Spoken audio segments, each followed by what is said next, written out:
Hi everyone, welcome to JY education Mantra. आज भाई हम एनसीईआरटी ज्योग्राफी क्लास 6 का भाई 4 चैप्टर देखेंगे। पहला क्वेश्चन को देखते हैं भाई। भौतिक मानचित्र। भौतिक मानचित्र के बारे में पूछ रखा है। ये कितने प्रकार के मानचित्र होते हैं भाई? ये 3 प्रकार के मानचित्र होते हैं। एक होता है भौतिक, एक होता है राजनीतिक और एक होता है भाई थीमेटिक। इन तीनों के बारे में एक एक करके देखते हैं भाई। पहला क्वेश्चन है भाई, भौतिक मानचित्र में किन्हें शामिल किया जाता है? किन किन को शामिल किया जाता है भाई? पर्वत को, मैदान को, पठार को और महासागर को। और इन चारों चीजों को क्या किया जाता है भाई? भौतिक मानचित्र में शामिल किया जाता है। देश और राज्यों की सीमाएं। देश और राज्यों की सीमाएं क्या होंगी भाई? ये राजनीति मानचित्र का उदाहरण रहेंगी। हमारा आंसर क्या रहेगा भाई? हमारा आंसर रहेगा भाई सी, 1, 2, 3 और 4। क्या आंसर रहेगा भाई? सी हमारा आंसर रहेगा। अगला देखते हैं भाई क्वेश्चन। राज्यों, नगरों, शहरों, गांव और विश्व के विभिन्न देशों, राज्यों तथा उनकी सीमाओं को दर्शाने वाले मानचित्र। किन किन चीजों को भाई? राज्यों को, नगरों को, शहरों को, गांवों को और विश्व के विभिन्न देशों, राज्यों तथा उनकी सीमाओं को दर्शाने वाले, किस चीज को भाई? सीमाओं को दर्शाने वाले मानचित्र को क्या कहा जाता है भाई? राजनीति मानचित्र कहा जाता है। क्या कहा जाता है भाई? राजनीति मानचित्र इसको कहा जाता है। व्याख्या देखते हैं भाई। राज्यों, नगरों, शहरों, गांव और विश्व के विभिन्न देशों, राज्यों और उनकी सीमाओं को दर्शाने वाले मानचित्र को राजनीति मानचित्र कहा जाता है। अगले क्वेश्चन को देखते हैं भाई।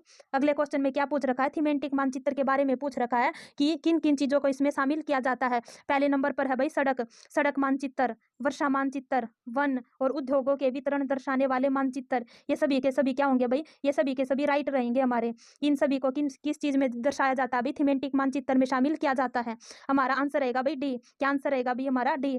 डी हमारा आंसर रहेगा। इसकी व्याख्या देखते हैं भाई। कुछ मानचित्र हमें विशेष जानकारियां प्रदान करते हैं। किन किन चीजों के बारे में? सड़क मानचित्र, वर्षा मानचित्र, रेलवे मानचित्र, वन, उद्योगों आदि के वितरण दर्शाने वाले मानचित्र। किन किन चीजों के भाई? रेलवे मानचित्र, वन, उद्योगों आदि के वितरण दर्शाने वाले जो मानचित्र हैं, इस प्रकार के मानचित्र को क्या कहते हैं भाई? थीमेटिक मानचित्र कहा जाता है। इन तीनों मानचित्रों में से भाई पूछ लेते हैं, एक एक डेफिनेशन करके पूछ लेंगे, इनमें से कौन सा सत्य है और कौन सी असत्य है। अगले क्वेश्चन को देखते हैं भाई। मानचित्र के संदर्भ में किन दिशाओं को प्रधान दिग्बिंदु कहा जाता है? किसको कहा जाता है भाई? उत्तर, दक्षिण, पूर्व और पश्चिम। ये सभी के सभी क्या होंगी भाई? ये सभी के सभी क्या होंगी? प्रधान दिग्बिंदु होंगी। क्या होंगी? प्रधान दिग्बिंदु। हमारा आंसर रहेगा भाई डी। क्या आंसर रहेगा भाई? हमारा डी। इसका भी व्याख्या देखते हैं भाई। मानचित्र में 4 मुख्य दिशाएं होंगी। कौन कौन सी भाई? उत्तर, दक्षिण, पूर्व और पश्चिम। इनको क्या कहते हैं भाई? प्रधान दिग्बिंदु कहा जाता है। और बीच की 4 दिशाएं होंगी भाई। उत्तर पूर्व होगी, दक्षिण पूर्व होगी, दक्षिण पश्चिम होगी और उत्तर पश्चिम होगी। इन बीच वाली जो दिशाएं होती हैं, उनकी मदद से क्या किया जाता है भाई? किसी भी स्थान की सही स्थिति का पता लगाया जाता है। क्या किया जाता है भाई?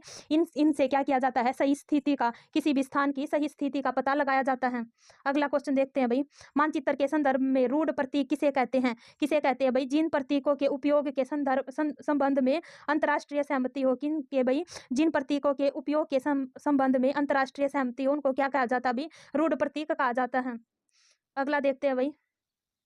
निम्नलिखित में से कौन सा सत्य है? इनमें से यह बताना भी कौन सा सत्य है। पहले नंबर पर देखते हैं भाई। जो मानचित्र पैमाने पर आधारित न होकर याददाश्त और स्थानीय प्रेक्षण पर आधारित होते हैं। किस चीज पर भाई? याददाश्त और स्थानीय प्रेक्षण पर आधारित होते हैं, उनको रेखाचित्र मानचित्र कहते हैं। हम भी किसी भी चीज का एक मैप बना लेते हैं हमारे माइंड में और ये कहते हैं कि यहाँ से वहां चले जाना, वहां से यहाँ चले जाना, यहाँ से वहां। इस चीज को क्या कहते हैं भाई? रेखाचित्र मानचित्र कहा जाता है। और सेकंड है भाई, एक छोटे क्षेत्र का बड़े पैमाने पर खींचा गया रेखाचित्र क्या कहेगा भाई? खाका कहलाता है। क्या कहलाता है? खाका। ये दोनों के दोनों हमारे भाई सत्य होंगे। हमारा आंसर क्या रहेगा भाई? हमारा आंसर रहेगा सी, 1 और 2 दोनों। अगला देखते हैं भाई। अगला हमारा भाई अगला लेसन आ चुका है, पृथ्वी के प्रमुख परिमंडल। ये भाई हम अगले टॉपिक अगले क्लास में करेंगे। और आज की भाई हमारी क्लास यही समाप्त होती है भाई। अच्छा लगे तो भाई लाइक करना, शेयर करना एंड सब्सक्राइब करना। Thank you.